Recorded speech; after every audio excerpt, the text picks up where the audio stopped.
हरे परमात्मा ने नमः। ध्यान क्या है? Meditation, power of mind. आजकल ध्यान सिखाने वाली कई संस्थाएं चल रही हैं, पर क्या लोग ध्यान से ज्ञान तक पहुंच रहे हैं, सत्य को समझ रहे हैं? जिस ध्यान से व्यक्ति अपने व्यक्तित्व को नहीं समझ पा रहा है वो ध्यान नहीं, ढोंग है। ध्यान का मतलब ये नहीं कि आप आंखें बंद करके बैठ गए और विचार खोपड़ी में चल रहे हैं। ध्यान पे है ही नहीं। ध्यान क्या खाक करोगे? ध्यान का मतलब है आनंद। जिस काम में खुशी और आनंद नहीं है वहां ध्यान नहीं हो सकता। ध्यान वहीं रुकता है जहां आनंद बरसता है। ध्यान की प्रक्रिया आपकी खुशी और आनंद पे निर्धारित है। जिस काम में आपकी रुचि है, जैसे आपको गाने में खुशी मिलती है, संगीत सुनने में खुशी मिलती है, नृत्य करने में खुशी मिलती है, कोई किताब पढ़ने में खुशी मिलती है, कोई चित्र बनाने में खुशी मिलती है, खुशी आनंद जहाँ बरसता है ध्यान वहीं रुकता है। आनंद ध्यान का मार्ग है। जैसे आपको किताब पढ़ना पसंद है तो जब आप पढ़ते हैं तो पूरा उसी में खो जाते हैं।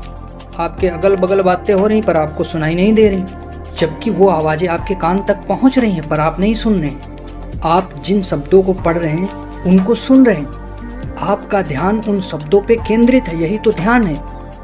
जिस काम में आप पूरी तरह से डूब जाते हैं, वो चाहे जो हो, वही आपके ध्यान का मार्ग है, जिसे आप कहीं भी कर सकते हैं, उठते बैठते चलते फिरते सोते जागते। वही सोचो, वही देखो, वही सुनो, वही पढ़ो, वही बोलो जो तुम करना चाहते हो, जो तुम बनना चाहते हो, जिसमें तुम्हारी खुशी है, जिसमें तुम्हारा आनंद है। वही तुम्हारे ध्यान का मार्ग है और वहीं से आत्मा तुम्हारी जागृत होगी। कामयाबी और परम ज्ञान दोनों को उपलब्ध हो जाओगे। जिस काम में मन न लगे वहां ध्यान नहीं हो सकता। ध्यान का मतलब है एकाग्रता, जहां मन एक जगह स्थिर हो जाए, ना कुछ सुनाई दे ना कुछ दिखाई दे, बस वही तुम देख रहे हो, वही तुम सुन रहे हो जो तुम देखना और सुनना चाहते हो। जहां मन, विचार, शब्द सब एक हो जाता है, वही तो ध्यान है। ये नहीं कि आंखें बंद करके बैठ गए, राम राम जपे जा रहे हैं, हरि हरि जपे जा रहे हैं, मन कहीं और है, ध्यान कहीं और है, शब्द कुछ और है। जहाँ तीनों चीजें एक होंगी, ध्यान, जाप, उपासना, वहीं ध्यान समाधि होगी। अन्यथा कुछ नहीं होगा, बस समय बर्बाद करोगे। हरे परमात्मा ने नमः।